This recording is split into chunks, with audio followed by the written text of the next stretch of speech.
நான் திமுகவுக்கு 40 விழுக்காடு வாக்கு குறையாதுன்னு தான் நான் உறுதியாக நம்பினேன். இந்த அளவுக்கு வாக்கு குறைஞ்ச காரணம் என்னன்னா, சென்னை திமுகவின் கோட்டையா இருந்துச்சு. அப்படி இருக்கிறப்போ ஸ்டாலின் அவர்களே கொளத்தூர்ல தோக்குறாரு 8000 ஓட்டு வித்தியாசத்துல. ஸ்டாலின் தோல்வி தமிழ்நாட்டில் யாராலையுமே ஜீரணிக்க முடியும். அதிமுகவில் ஒரு தலைவருக்கு உறவினர் என்கிட்ட பேசினாரு, எங்களுக்கு சீட்டு குறைஞ்சது கூட பரவாயில்ல சார், முதல்வர் தோத்துட்டாருன்றது எங்களால. இப்போ என்ன சிக்கல்னா, DMK will sit in opposition சொல்லி ஆப்போசிஷன் தான் இருப்பாங்க. இந்த விடுதலை சிறுத்தைகள், கம்யூனிஸ்டுகள் இவங்கெல்லாம் ஸ்டாலினை விட்டுக்கிட்டு விஜய்கிட்ட போறதுக்கு துடிக்கிறாங்க. இந்த சிபிஎம்ல ஒருத்தர் இருக்காரு இல்லையா, ஸ்டாலினை பிடிக்காத ஒருத்தர். அப்போ பெரிய அரசியல் நாகரீகம் நியாயம் எல்லாம் பேசக்கூடியவங்க தான் ஜோதிமணியும் மாணிக்காகவும். விஜய்க்கு எதிராக வெற்றி பெற்றுக்கிட்டு விஜய்க்கு ஆதரவு கொடுக்கறது அரசியல் நாகரிகமா தர்மமாங்கிற ஒரு கேள்வி வரும். நீங்க பிஜேபி எதுக்குறீங்க, பிஜேபிக்கு நேரடி எதிரான காங்கிரஸ் உங்களை டிச் பண்ணலாம் செய்யறாங்க. ஸோ ராகுல் காந்தி ஒரு மீட்டிங் ஸ்டாலினோட கலந்துக்காம அந்த துரோகம் பண்ணது திமுக அதிமுக ஃபைட்டுங்கிறது வேலுமணி செந்தில் பாலாஜியால வரலன்னா சைலண்டா சென்னையில பெரிய இதை தாவேக்கா இது பண்ண மாதிரி கோயம்புத்தூர்லயும் பண்ணியிருக்கோம். வட மாவட்டங்களில் அதிமுக நல்லா பெர்ஃபார்ம் பண்ணியிருக்காங்க. அதுவும் பாமக பிளஸ் அதிமுக அது நல்லா ஜெல்லா இருக்குன்னு பாக்குறீங்களா? ரெண்டு பேர் காரணம். சசிகலா ஆதரவு பெற்ற வேட்பாளர் 4 தொகுதியில் தேசிய ஜனநாயக கூட்டணி வேட்பாளர்களை தோற்கடிச்சிருக்காங்க. நான் மீண்டும் சொல்றேன், நேற்று சொன்னதான் இன்னைக்கும் சொல்றேன், விழுந்த ஓட்டு எடப்பாடி தலைமைக்கு விழுந்த ஓட்டு. தாவேக்காக்கு ஜாதியை தாண்டி சமுதாய மதத்தை தாண்டி வாக்களிச்சிருக்காங்க மக்கள். திமுக நம்பிக்கை எதனால திமுகவுக்கெல்லாம் ஜாதியில தான் வாக்களிச்சிருக்காங்க.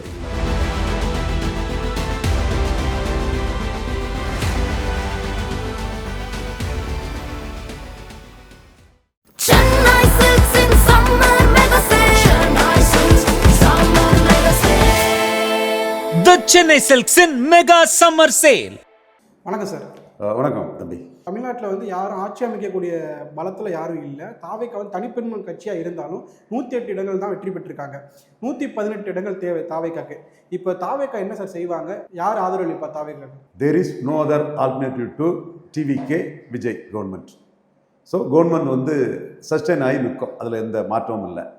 எம்எல்ஏக்கள் 233 பேரும் ஆட்சி கவலணுன்னோ இன்னொரு எலெக்ஷன் வரணும்னு யாரும் நினைக்க போகிறதில்ல. ஸோ கவர்மெண்ட்டுக்கு ஸ்டெபிலிட்டிக்கு TINA factor, there is no other ஆல்டர்னேட்டிவ்ங்கிற ஃபேக்டரில் கவர்மெண்ட் ஸ்டேபிளாக நிற்கும், அதில் எந்த மாற்றமும் இல்லை. நான் காலையில் லீடிங் பொசிஷன் வரும்போது சொன்ன வார்த்தை, ஸ்டாலின் நினச்சா அதிமுகவில் வேலுமணி போன்றவங்களை கூட சிஎம் அக்செப்ட் பண்ணலாங்கிற ஒரு வார்த்தையை நான் காலையில் லீடிங் பொசிஷன் வரும்போது சொன்னேன். அந்த பொசிஷன் என்னென்னா, ஒரு 65 டிஎம்கே, ஒரு 55 ஏடிஎம்கே, 55 ஒரு 60 ஏடிஎம்கே, 125 120, அந்த மேஜிக் நம்பர் 118க்கு மேலே திமுக இண்டிவிஜுவலாட்டு அதிமுக இண்டிவிஜுவலாட்டு இருந்தால் ஸ்டாலின் அந்த முடிவை லாலு யாதவும் நிதிஷ்குமார் ஒரு கட்டத்தில் பாஜக எதிராக கூட்டணி சேர்ந்த மாதிரி ஒரு முடிவை எடுக்கலாங்கிற கருத்தை சொன்னேன். ஆனால் அதுக்கான சூழ்நிலை இல்லை. டிஎம்கேயும் அதிமுகவும் சேர்ந்து ஒரு ஆட்சி அமைக்க முடியாது. அதிமுக கூட்டணி கட்சிகளுக்கும் சில குறிப்பிட்ட சீட்டுகள் இருக்குது, திமுக கூட்டணி கட்சிகளுக்கும் சில குறிப்பிட்ட சீட்டுகள் இருக்குது. 5 சீட்டு காங்கிரஸுக்கு இருக்கிறாங்க, 2 விடுதலை சிறுத்தைகள், கம்யூனிஸ்டுகள், இவங்கெல்லாம் சீட்டு இருக்கக்கூடிய பட்சத்தில் 10 இடங்கள்ட்ட இப்போ தேவைப்படுது. அப்படி தானே? இந்த 10 இடமும் கண்டிப்பாக 10 தேவைன்னு இல்லை. பிரசன்ஷன் ஓட்டிங்கில் கொஞ்சம் எம்எல்ஏக்கள் அப்ஸ்டைன் ஆனாலே அந்த மெஜாரிட்டி கிடச்சி போகும். பிரசன்டன் ஓட்டிங்கில் உள்ள மெஜாரிட்டி தான். கொஞ்சம் பேர் எம்எல்ஏக்கள் வரலனாலும் மெஜாரிட்டி கிடச்சி போகும். இப்போ என்ன சிக்கல்னா, DMK will sit in opposition சொல்லி ஆப்போசிஷன் தான் இருப்பாங்க. இந்த விடுதலை சிறுத்தைகள், கம்யூனிஸ்டுகள் இவங்கெல்லாம் ஸ்டாலினை விட்டுக்கிட்டு விஜய்கிட்ட போகிறதுக்கு துடிக்கிறாங்க.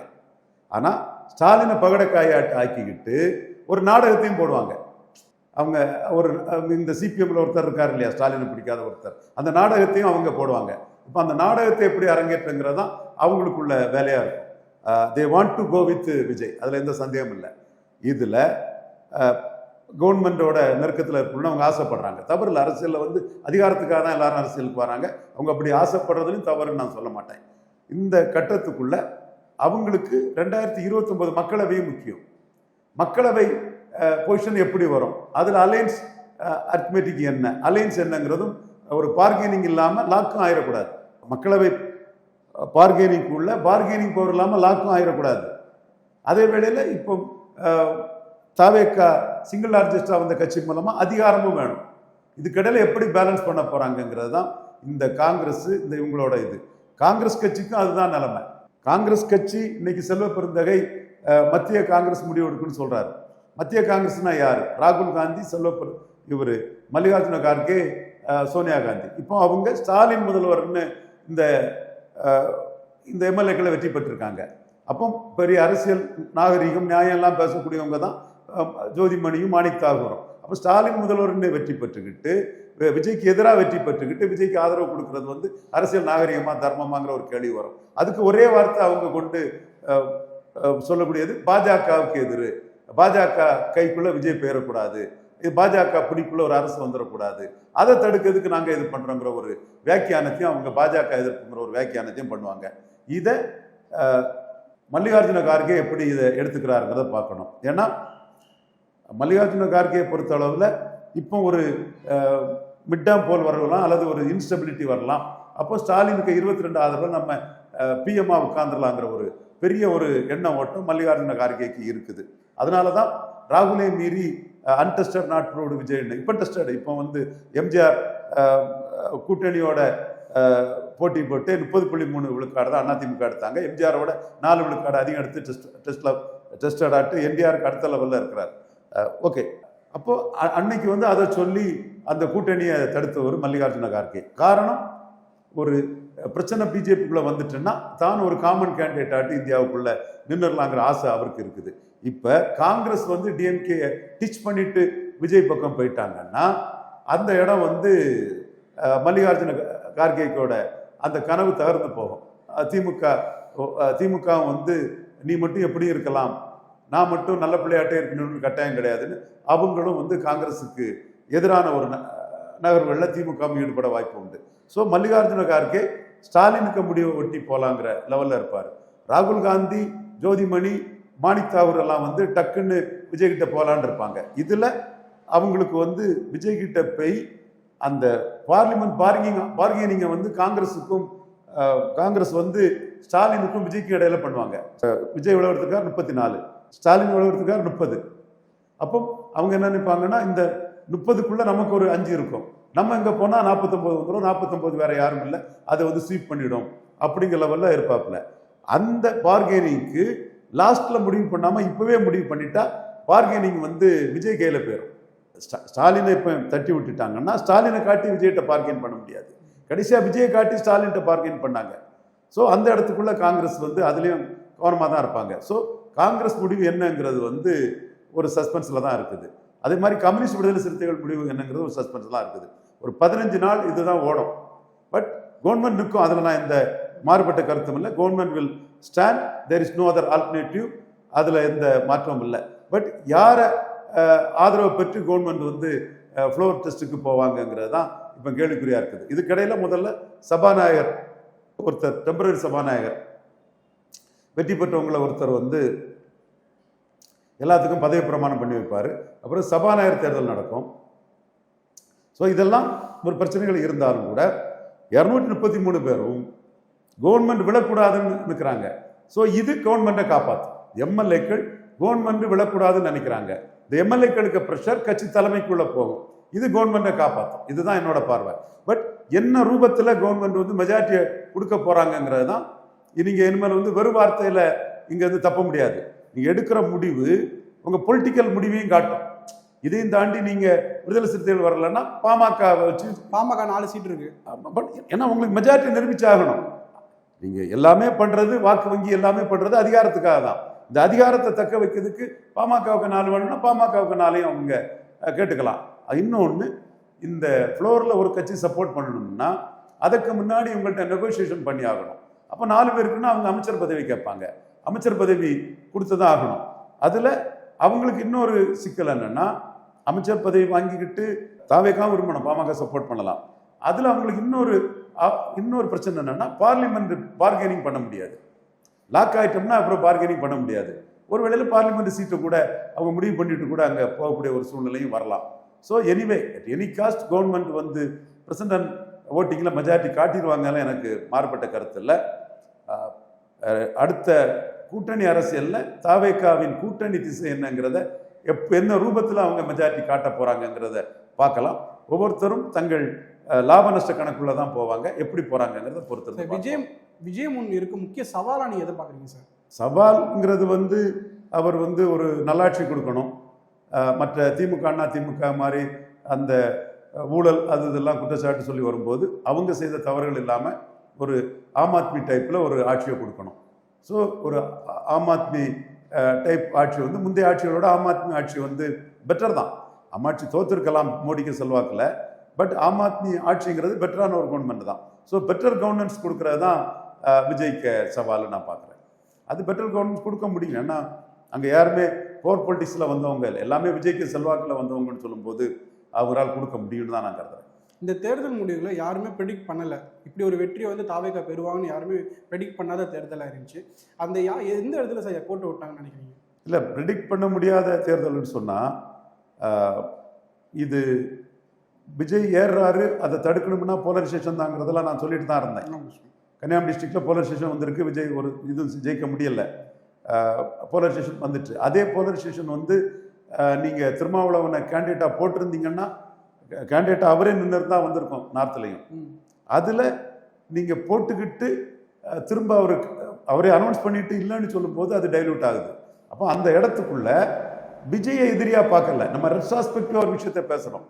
அந்த இடத்துல திருமாவளவன் நிக்கட்டுன்னு ஒரு சூழ்நிலையில் திமுக தரப்பு என்ன நினைச்சாங்கன்னா, திருமாவளவன் நின்னாருன்னா இது தலித் பார்ட்டிங்கிற மாதிரி ஒரு சூழல் நமக்கு வந்துட்டு இடைநிலை ஜாதிகள் வந்து அதிமுக பாமக வன்னியர்கள் கூட உடையார் செங்குந்தர் போன்ற சம்பவங்களும் போட்டுட்டாங்கன்னா நமக்கு வந்து எடப்பாடி கிட்ட தோத்துருவோமான்னு கருதி திருமாவளவன் நின்ன பிறகும் திருமாவளவனை வந்து அவங்க பேசி எடுத்து ஸ்டாப் பண்ணிட்டாங்க.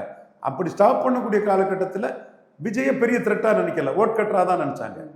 அப்படி ஸ்டாப் பண்ண சூழ்நிலை தான் அந்த போலரைசேஷன் வராமல் நீங்கள் இடைநிலை ஜாதிகள் வந்து அதிமுக பெறக்கூடாதுன்னு திருமாவளவன் நிற்க விடாமல் பண்ணுறீங்களா, அது திருமாவளவன் தரப்பு வாக்குகள் வந்து விஜய்க்கு போக ஒரு சூழ்நிலையை உருவாக்கிறது. ஸோ இது நம்ம ரெட்ராஸ்பெக்டிவாக பேசுகிறோம், தப்புன்னு சொல்ல முடியாது. ஒரு விஷயத்த ஒரு தலைவர் அன்னைக்குள்ள ஹியூமன் சிச்சுவேஷனில் ஒரு முடிவு எடுக்கிறார், நாளைக்கு என்ன முடிவுங்கிறது வந்து ரிசல்ட்டுக்கு பிறகுதான் தெரியும். அப்போ அந்த முடிவை அன்னைக்கு தப்புன்னு சொல்ல முடியாது. ஒருவேளையில் அவர் திருமாவளவன் நின்றுப்பாருன்னா நான் தலித் போலரைசேஷன்லாம் வந்து பாமக அதிமுக சைடு போயிருக்கும், வேற மாதிரி ஒரு ட்ரெண்டில் போயிருக்கும்.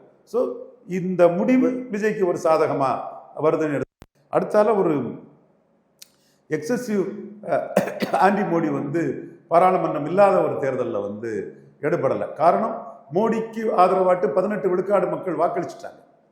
நீங்கள் வந்து இன்னைக்கு பிஜேபி இன்னைக்கு 3.5% ஓட்டு தான் எடுத்திருக்கு இல்லையா, முன்னே ரொம்ப நாம் தமிழரோட குறைவான ஓட்டு தான் எடுத்திருக்குது. ஆனால் மோடி பிரதமர்னு அவர் தலைமைக்கு அந்த அணி வந்து ஒரு 18 விழுக்காடு வாக்கெடுத்து, பிஜேபி ஒரு 11 விழுக்காடு வாக்கெடுத்தது.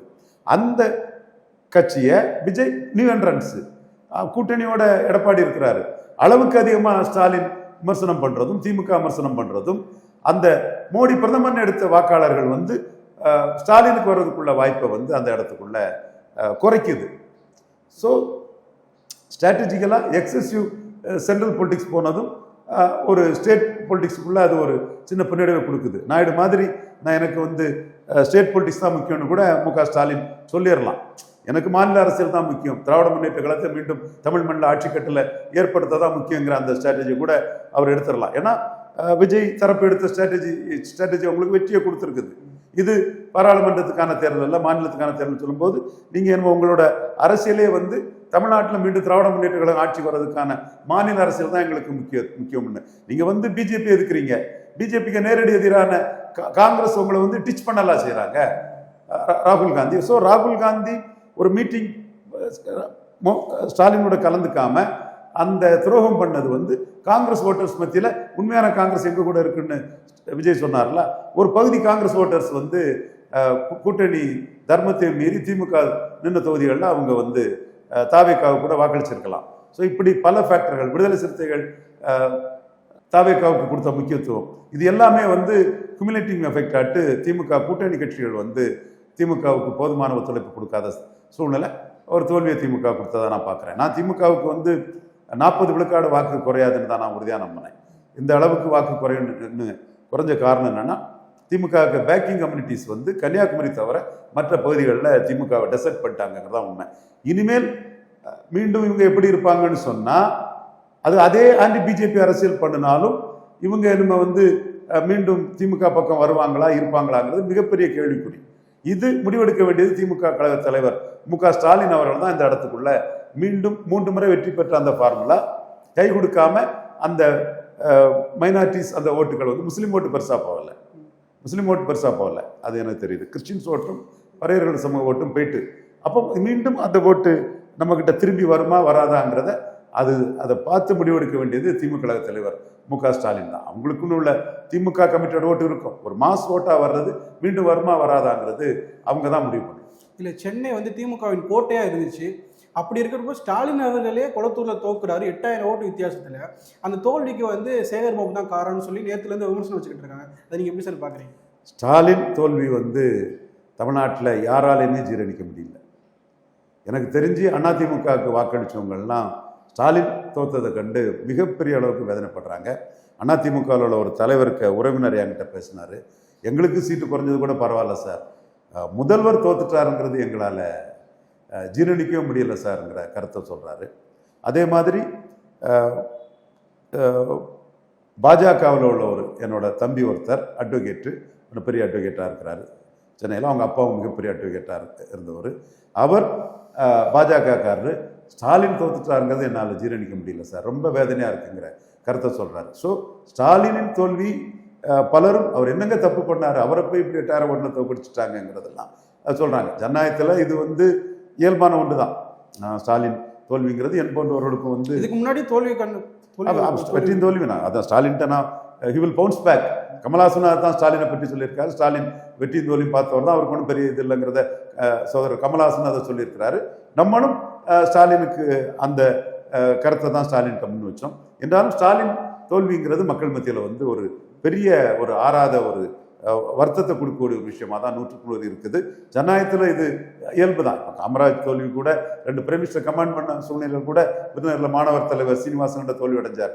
அதில் கூட ஒரு இது இருந்தது, என்ன இதுன்னா அவர் இந்தி திணிப்பை வந்து தமிழர்கள் உணர்வை புரிஞ்சிக்காம அகில இந்திய காங்கிரஸ் தலைவர் தன்னோட அதிகார இதில் இருந்தாரே தவிர தமிழர் உணர்வு அந்த இடத்துல புரிஞ்சிக்காம அதில் அவரால் அதுக்கான தடுக்கிறதுக்கான முயற்சிகளை எடுக்கல. உள்கட்சி அரசியல்ல அதை பற்றி கண்டுக்காம இருந்துட்டாரு. டெல்லி அரசியல்ல தன்னுடைய கரங்கள் வலுப்புறதுக்கு இந்தி திணிப்பை பற்றி அவர் டெல்லிக்குள்ள பெருசா எதிர்க்கலங்கிற ஒரு நியாயமாவது அதுக்குள்ள இருந்தது. ஆனா இன்னைக்கு ஸ்டாலின் தோல்வி வந்து எந்த தவறும் செய்யாத ஸ்டாலின் ஏன் தோத்துட்டாங்க, மக்கள் ஏன் ஸ்டாலினை தோற்கடிச்சுட்டாங்கிறத எல்லா மக்களும் பேசுறாங்க. சேகர் பாபு தான் காரணம் சொல்லி நேற்று சமூக வலைதளங்களை விமர்சனம் வச்சுக்கிட்டு இருக்காங்க. அது திமுககாரங்களே விமர்சனம் வைக்கிறாங்க. சேகர் பாபு பலமா இருந்தாரு. சேகர் பாபுக்கு எதிரான திராவிட முன்னேற்ற கழகத்தை சேர்ந்தவங்க அது செய்யறது ஒரு உள்கட்சி அரசியல்ல அந்த மாதிரிப்பட்ட தன்மைகள் வரத்தான் செய்யும். இல்ல, கோயம்புத்தூர் வந்து அதிமுகவோட கோட்டையா இருந்துச்சு. அந்த கோயம்புத்தூர்லயும் தாவேகா வெற்றி பெற்றிருக்காங்க. குறிப்பா சொல்ல திமுக 3 தொகுதியில கோயம்புத்தூர்ல வின் பண்ணியிருக்காங்க. செந்தில் பாலாஜி அங்கே போனதுக்கு அப்புறம் கோயம்புத்தூர்லயும் தோல்வியை தழுவி இருக்காங்க அதிமுக. எப்படி சார் பாக்குறீங்க? கோயம்புத்தூர்ல செந்தில் பாலாஜி வந்து களத்துக்குள்ள ஒர்க் பண்ணனால தான், காலைல அசோக்கிட்ட பேசிட்டு இருந்தேன், ஒர்க் பண்ணனால தான் ஒரு ட்ரையாங்குலர் போட்டியாகி 4 தொகுதியாவது திராவிட கட்சிகளுக்கு வந்திருக்குது. 3 தொகுதி வெற்றி பெற்றிருக்காங்க. 3 திராவிட கட்சிகளுக்கு 4. அவர் வேலுமணி ஒன்று வெற்றி பெற்றிருக்காரு, பெரிய ஆர்கனைசர் அவரும். அது இல்லைன்னா வேலுமணி தொகுதியும் கூட சிக்கலா இருக்கும். திமுக அதிமுக ஃபைட்டுங்கிறது வேலுமணி செந்தில் பாலாஜியால வரலன்னா சைலண்டா சென்னையில பெரிய இதை தாவேக்கா இது பண்ண மாதிரி கோயம்புத்தூர்லயும் பண்ணியிருக்கோம். ஸோ திமுக அதிமுக ஃபைட்டு டைட்டா இல்லாத இடங்கள்ல தாவேக்கா ஏறி போயிட்டு, போலரைசேஷன் டைட்டா இல்லாத இடத்துல ஏறி போயிட்டு, இப்போ போலரைசேஷன்ல எந்த செக்ஷனை எடுத்துட்டாங்களோ அந்த வெற்றி பெற்ற செக்ஷனோட தான் ரெசிடியூஸும் போய் சேருவாங்க. என்ன ஸோ இந்த வெற்றி பெற்ற செக்ஷனான விஜய் தரப்பு கூட தான் மிச்ச மீதி இருக்கவங்களும் போய் சேருவாங்க. இந்த இடத்துல தான் Dravida Munnetra Kazhagam they have to circumspect their future move. அவங்க தான் முடிவெடுக்கணும் தலைவர்கள். they have to circumspect their future move. இந்த இடம் ரொம்ப முக்கியமான இடம். வட மாவட்டங்களில் அதிமுக நல்லா பெர்ஃபார்ம் பண்ணியிருக்காங்க. அதுவும் பாமக பிளஸ் அதிமுக அது நல்லா ஜெல்லா இருக்குன்னு பாக்குறீங்களா? குறிப்பா திருவண்ணாமலை மாவட்டம் 2 பேர் காரணம். அன்புமணி, சி.வி. சண்முகம். சி.வி. சண்முகத்துக்கு அந்த கிரெடிட்டை கொடுத்துடலாம். சி.வி. சண்முகம் ஹெவி லீடிங்ல ஜெயித்திருக்காரு. பெரிய லீடர் அவர், லோக்கல்ல பெரிய லீடர் சி.வி. சண்முகம், சந்தேகமே இல்லாமல். நான் அதை எல்லா காலமும் சி.வி. சண்முகம் ஒரு பெரிய லீடர்னு சொல்லியிருக்கிறேன். அவர் அந்த அளவுக்கு ஸ்ட்ராங்காக அனுப்பக்கூடிய ஒரு லீடர் தான். ஸோ ஒரு ஸ்ட்ராங் மேனாட்டு அவருக்கு ஒரு ஃபுல் பேக்கிங் அங்கே இருந்திருக்குது. அதே மாதிரி அன்புமணி பேக்கிங்கில் வன்னியர்கள் வாக்கில் அதிமுக அணி நல்ல ஒரு வெற்றியை வடதமிழகத்தில் பெற்றிருக்கு. ஏன் மு.க. ஸ்டாலின் எந்த தவறுமே செய்யாதவர் சென்னைக்குள்ள 8000 ஓட்டில் தோக்கும்போது 92,000 ஓட்டில் எடப்பாடி 3வது போன ஒரு கட்சியின் தலைவர் வந்து 92,000 ஓட்டில் எடப்பாடிக்குள்ள ஜெயிக்கிறாருன்னு சொன்னால் வன்னியர் பேக்கிங் வந்து அதிமுக பாமக அணிக்கு வந்து ஸ்ட்ராங்காக இருக்குது. ஸோ இதை வந்து ஜெபடைஸ் பண்ணுற மாதிரியும் டக்குன்னு அன்புமணி ஒரு முடிவெடுப்பாருன்னு நான் கருதலை. டைம் ஆகும்போது சூழ்நிலை தக்கன முடிவுகள் மாறும். இம்மிடியட்டாட்டே இந்த முடிவை மாற்றுவாரான்னு நான் சொல்லலை. இந்த ஆளுங்கட்சி ஆதரவு தரப்புங்கிற இதுக்காக ஒருவேளை மினிஸ்டர் ப்ராமிஸ் கொடுத்து எப்படி மெஜாரிட்டி காட்டுறதுக்காக கொடுத்தா முடிவெடுக்கலாம். அதிகாரத்துக்கு தானே அரசியல் எல்லாருமே பண்ணுறாங்க, அதிகாரத்தை கைப்பற்றுறதுக்கு தானே. ஸோ வட தமிழகத்தில் அதிமுக அணி தாக்கு பிடிக்கிறதுக்கு காரணம் வன்னியர் சமூகம், அன்புமணி ராமதாஸ், பாமக கூட்டணி. தென் மாவட்டங்களில் சசிகலா ஆதரவு பெற்ற வேட்பாளர் 4 தொகுதியில் வந்து தேசிய ஜனநாயக கூட்டணி வேட்பாளர்களை தோற்கடிச்சிருக்காங்க. அதாவது வெற்றி வாய்ப்பை தவிர்த்துருக்காங்க. குறிப்பாக சொன்னால் முதுகுளத்தூரில் 40,000 ஓட்டு வாங்கியிருக்காங்க சசிகலா வேட்பாளர். எப்படி சார் பார்க்குறீங்க? முதுகுளத்தூர் தொகுதியில் ஜெயிப்பாங்க, யாதவர் கண்ணப்பனுக்கு எதிராக ஜெயிப்பாங்கங்கிற சூழ்நிலையில் அது வந்திருக்கு. இவங்க ஜெயிப்பாங்கங்கிற சூழ்நிலை வர்றது தான் யாதவர் கண்ணப்பன் ஜெயித்திருக்கிறாரு. அதில் ஒரு ஓட்டில் பெரிய கருப்பன் தோத்ததெல்லாம் ரொம்ப ஒரு எதிர்பார்க்காத ஒரு முடிவாக தான் நான் பார்க்குறேன். அவர் வழக்கெல்லாம் தொடர்ந்துருக்கிறாரு. ஸோ முதுகுளத்தூர் தொகுதினாலும் சரி, மற்ற தொகுதினாலும் சரி, முக்குளத்தூர் சமுதாயத்தில் சசிகலா அம்மையாருக்குள்ள சிம்பதி வந்து நிரூபிக்கப்பட்டிருக்குது. மீண்டும் அவங்க அதிமுக அரசியலுக்குள்ள அவங்க வரணும்னு எடப்பாடி கிட்ட இருந்து ஒரு தரப்பு பேசலாம். பட் நான் மீண்டும் சொல்கிறேன், நேற்று சொன்னதான் இன்னைக்கும் சொல்கிறேன், விழுந்த ஓட்டு எடப்பாடி தலைமைக்கு விழுந்த ஓட்டு தான். இல்லை, தென் மாவட்டத்தில் வந்து 5 தொகுதியில் அதிமுக வெற்றி பெற்றிருக்காங்க. அந்த மக்கள் புறக்கணிக்கிறாங்களா அதிமுகவை? இது அதிமுகவுக்கோட பலமே வன்னியர் சமூகத்தோட பேக்கிங் ப்ளஸ் ஒரு 30 பேர் வெயிட்டான ஆட்கள். தளவாய் சுந்தரம் கடைசியாக ஜெயித்துட்டார்ல கன்னியாகுமரியில். ஆமாம், தளவாய் சுந்தரம் வெயிட்டான ஆள். பட் எடப்பாடி லீடர்ஷிப் அவருக்கு மைனஸுங்கிற கருத்தை சொல்லியிருந்தேன். எஸ்சிக்கு சுப்பையா அம்பாசமுத்திரத்தில் அதையும் அதே கருத்தான் சொல்லி ஜெயித்துட்டாரு. இந்த மாதிரி இவர் தோத்து போனார். யாரு? கடம்பூர் ராஜி. கடம்பூர் தோத்து போயிருக்காரு. 3 முறை வெற்றி பெற்றவர் தோத்து போயிட்டாரு அவர். ஸோ செல்லூர் ராஜு, ஆர்பி உதயகுமார் எல்லாருமே தோல்வி இருக்காங்க. ஸோ அது விசில் புரட்சி தான். விசிலுக்கு வந்து திமுகவில் உள்ள ஒரு சில அமைச்சர்கள் மட்டும் இல்லை, அதிமுகவில் உள்ள முன்னாள் அமைச்சர்களையும் வந்து சாதாரண மக்கள் மத்தியில் உள்ள ஆதரவில் தாவேக்கா தோற்கடிச்சிருக்காங்க. சார், இப்போ இந்த இனிமேல் வரும் காலங்களில் தமிழ்நாடு எப்படி இருக்கும் சார்? தமிழ்நாடு மக்கள் எதை எதிர்பார்க்கலாம்? தமிழக மக்கள் வந்து திமுக அதிமுக ஸ்டைல் ஆட்சி இல்லாமல், இது டிரான்ஸ்ஃபர் போஸ்டிங் இதுக்கெல்லாம் லஞ்சம் இல்லாமல், ஒரு காலத்தில் எம்ஜிஆர் பண்ணது மாதிரி, அந்த டிரான்ஸ்ஃபர் போஸ்டிங் பண்ண சாதாரண விஷயங்களை எம்ஜிஆர் பண்ண மாதிரி ஒரு மெரிட் பேசிஸில், சீனியாரிட்டி பேசிஸில் எல்லா விஷயங்களும் நடக்கணும். ஊழல் லஞ்சம் இல்லாத சாதாரண மக்களை அரசு அதிகாரிகள் மதிக்கக்கூடிய ஒரு ஆட்சி நடக்கணும்னு எதிர்பார்க்குறாங்க. அந்த ஆட்சியை எதிர்பார்த்து தான் தாவேக்காவிற்கு வாக்களிச்சிருக்கிறாங்க. அந்த எதிர்பார்ப்பை தாவேக்கா எப்படி பூர்த்தி செய்ய போகிறாங்கங்கிறத பொறுத்திருந்து பார்ப்போம். குறிப்பாக தனித்தொகுதியில் தாவேக்கா அதிகமாக வெற்றி பெற்றிருக்காங்க. எப்படி சார் பார்க்குறீங்க? தனித்தொகுதியில் தாவேக்கா அதிகம் வெற்றி பெற்றிருக்குதுன்னா, தனித்தொகுதியில் வந்து ரெண்டுமே அந்த தனித்தொகுதி சமூக மக்கள் தான் போட்டி போடுவாங்க. அதுக்குள்ளே மற்ற காஸ்ட் ஃபேக்டர்ஸ் வந்து ரொம்ப குறைவாக தான் இருக்கும். மேலும் தாவேக்காவிற்கு வந்து அட்டவணை பிரிவு மக்கள் மத்தியில் ஒரு கணிசமான ஆதரவு கிடைச்சது வந்து எலெக்ஷன் ரிசல்ட்டை பார்க்கும்போது தெரியுது. தனித்தொகுதின்னு சொல்லும்போதே அங்கே வந்து மிக அதிக அளவு அட்டவணை பிரிவு மக்கள் இருந்தால் தான் தனித்தொகுதியாக கொடுப்பாங்க. ஸோ தனித்தொகுதி வெற்றிங்கிறது வந்து மும்முனை போட்டியில் எல்லா இடத்துலையும் கிடைக்கிற வெற்றியை மாதிரி தான் எடுத்துக்கிட்டாலும் கூட, தனித்தொகுதியில் பாதிக்கு மேலே பெற்றிருக்காங்கல்ல, மொத்தத்தில் பாதிக்கு மேலே வரல, 118 வரல. ஆனால் தனித்தொகுதியில் வந்து மொத்த தனித்தொகுதி எண்ணிக்கையை விட அதிகம் வந்திருக்காங்கன்னா, அங்கே குறிப்பாக தாவேக்காவிற்கு வந்து அட்டவணை பிரிவு மக்கள் மத்தியில் கூடுதல் வாக்கு கிடைக்குதுன்னு தான் அர்த்தம். புது தொகுதியில் கூட பட்டியல் சமுதாய மக்கள் போட்டிட்டு வெற்றி பெற்றிருக்காங்க தாவேக்காக. அது ஏற்கனவே பல இடங்களில் அந்த வெற்றி தலித்தொழில் மேலே திருச்சியில் வெற்றி பெற்றிருக்கிறாரு. சிடி தண்டபாணி கோயம்புத்தூரில் வெற்றி பெற்றிருக்கிறாரு. கம்யூனிஸ்டுகளில் வெற்றி பெற்றிருக்காரு. இப்போ காங்கிரஸில் கூட மேலூரில் வெற்றி பெற்றிருக்காரு. அது அட்வர்டைஸ்மெண்ட்டான ஒருத்தர். தாவேக்காவில் அவ்வளோ வெளிச்சத்துக்கு இல்லாதவங்க கூட வெற்றி பெற்றிருக்கிறது பாராட்டத்தக்கது. அது ஒரு சமூக நீதி புரட்சியாட்டு சமூக நீதி பார்வையில் வரவேற்கத்தக்கது. காங்கிரஸ்னாலும் சரி தாவேக்கானாலும் சரி, நமக்கு டயமெட்ரிக்லி ஆப்போசிட்டான கட்சி காங்கிரஸ். அவங்க மேலூர் தொகுதியில் விஸ்வநாதனை விட்டதை நம்ம வரவேற்றோம். விஸ்வநாதனுக்கு வெற்றியை நம்ம பாராட்டுறோம். ஸோ இது பெரிய ஒரு விஷயம்தான். மும்முனை போட்டியில் இது சாத்தியப்பட்டது. தாவேக்காக்கு வந்து ஜாதியை தாண்டி சமுதாய மதத்தை தாண்டி வாக்களிச்சிருக்காங்க மக்கள். திமுகவுக்கெல்லாம் ஜாதியில தான் வாக்களிச்சிருக்காங்கிறீங்களா? இல்ல சார், ஏன்ட்ட ஒருத்தர் ஒரு நெறியாளரே கேட்டார், ஜாதியை தாண்டி, ஆமாம் உண்மைதான், ஜாதியை தாண்டி வாக்களிச்சிருக்கிறாங்க. சிறிய எண்ணிக்கை ஜாதி வாக்களிச்சிருக்காங்க. இன்னும் கே.கே.எஸ். ராமச்சந்திரன் ரெட்டியார் அண்ணன் ஊரில் என்ன ஃபுல்லாக ரெட்டியாராட்டாக இருக்காங்க. நெஹ்ரு திமுகவில் ஜெயித்த தொகுதியில் ரெட்டியாராக இருக்காங்க. ஏன் காமராஜ் 2 வன்னியர் தான் கேண்டிடேட் கொடுத்தாரு 52ல். அத்தனை பேரும் ஜெயிக்கல. வன்னியர் அல்லாத அத்தனை பேரும் கார்காத்த வேளாளர், தொண்டைமண்டால வேளாளர், 24 மணி தெலுங்கு செட்டியாரெல்லாம் காமராஜ் எம்எல்ஏ ஆனார். அப்போ அவங்கெல்லாம் என்ன பெரும்பான்மை சம்மந்தம்னா வடதமிழத்தில் வந்தாங்க. 2 வன்னியர் தானே சீட்டு கொடுத்தாரு அவரு. ஸோ இது விஜய் கட்சி செய்திருக்குது, பாராட்டத்தக்கது. மற்றவங்க செய்யவே இல்லை. அந்த விமர்சனம் வந்து இல்லை அது பெரும்பான்மை சமூகங்களுக்கு எதிரானவங்க பேசக்கூடிய ஒரு பேச்சு. அது நான் தப்புன்னு சொல்ல மாட்டேன். விஜய் சிறிய எண்ணிக்கை சமுதாயங்கள் இதெல்லாம் கொடுத்து வெற்றி பெற்றதை நான் பாராட்டுறேன். மற்றவங்க பண்ணலங்கிறோம்னா காமராஜரே முதல்ல 52 தானங்க பண்ணாரு. பெரும்பான்மை சமுதாயத்துக்கு அவர் எங்க சீட்டு கொடுத்தாரு? சிறிய எண்ணிக்கை சமுதாயத்தான அவர் சீட்டு கொடுத்தாரு. வரலாற்றை புரட்டி பார்த்துட்டு வாங்க. நான் விஜய் செய்ததை நான் குறை மதிப்பீடு பண்ணல. மற்றவங்க யாருமே செய்யலைங்கிற மாதிரி நீங்க பேசுறது அதான் புனாட்டே சொன்னேன். என்னன்னா என்ன திருநெல்வேலியில் என்ன ரெட்டியார் சமூகமாக ஜாஸ்தி இருந்தாரு நெஹ்ரு ஜெயித்த இடத்துல, இன்னொன்னு கே.கே.எஸ். ஜெயித்த இடத்துல ரெட்டியார் சமூகமாக ஜாஸ்தி இருந்தது. விஜய் செய்தாருங்கிறத நான் மறுக்க வரல. விஜய் மட்டும்தான் செய்தாரு, திமுகவில் செய்யல, காமராஜ் செய்யல, மற்றவங்க செய்யலன்னு ஒரு தோற்றத்தை கொடுத்து இதை மட்டும் ஃபோக்கஸ் பண்றது ஏற்றுக்கொள்ள தக்கதல்லங்க தான் சொன்னேன். இது உண்மைதான், அதை நான் மறுக்க வரல. நன்றி சார். நன்றி.